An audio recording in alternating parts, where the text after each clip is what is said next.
মা কি বিরিয়ানি বানিয়েছে নাকি? হ্যাঁ, ঠান্ডা ঠান্ডা মৌসুম তো ওই জন্য বিরিয়ানি বানিয়েছি। বাহ, কিন্তু দেখে পুরো বিরিয়ানি মতোই লাগে। বিরিয়ানির সাথে আছে দেখ আলু সেদ্ধ, আলু সিদ্ধ আছে, সাথে ঘিও আছে। এখানে ঘি নেবে না ও মনে হয়? আমি ঘি নেব না। নেবে না। আলু সিদ্ধ বন্ধুরা। এই ভাতটা অ্যাকচুয়ালি ডাল দিয়ে করেছি, ডাল আর চাল সিদ্ধ করেছি, এর মধ্যে নুন দেওয়া আছে। তো এটার সাথে কোনো তরকারি ভালো লাগে না, সিদ্ধ সিদ্ধই ভালো লাগে। ঘি, আলু সিদ্ধ, বেগুন সিদ্ধ এইসব দিয়ে করলেই ভালো লাগে। তো এই যে বেগুনও করে নিচ্ছি, বেগুন পোড়াইনি, এটা ভেজে মেখেছি। আমার বাবুর আজকে জন্মবার, তো জন্মবারে আমরা পোড়া খাই না ছেলে মেয়ের, তো ওই জন্য ভেজে করে মেখেছি।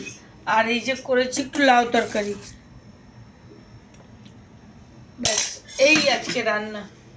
আর সালাদ নাই? হ্যাঁ সালাদ আছে।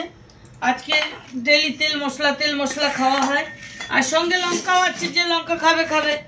তো এরা তো লঙ্কা টঙ্কা খায় না, খাই শুধু আমি। তোমাকে মানা করেছি না শুকনো লঙ্কা খাবে। এই যে তোমার খাবার বাবু, শুকনো লঙ্কা খাওয়া উচিত না। ডেলি থোড়ি না খাই, কি বন্ধুরা মাঝে সাঝে খাওয়াই যায়, তাই না? তো আজকে আমাদের পুরো একদম সাদা সাদা খাবার। এরকম ভাত খেতে খুব টেস্ট লাগে, কিন্তু ভাতটা একটু গরম হওয়া দরকার। একদম দেখো ঝুড়া ঝুড়া ভাত, ডালে চালে, হ্যাঁ না? একবার করে খেয়ে দেখো, খুব সুন্দর, শুধুই খেয়ে নেবে। তো বন্ধুরা এই ভিডিওটা আমি জানি না কখন আপলোড করতে পারবো, কেন কি আমাদের এখানে জিও নেটওয়ার্ক একটু ডিস্টার্ব করছে, নাই পুরো নেটওয়ার্কই উড়ে গেছে, মায়েরও নেটওয়ার্ক উড়ে গেছে। তো ওর জন্যই কিছু মনে করে না যদি একটু লেট হয় ভিডিও আসতে। তো ঠিক আছে বন্ধুরা, খেয়ে নিই আমরা এখন। এই যে মা খাবার বেড়ে দিয়েছে, ততক্ষণ জন্য টাটা বাই বাই।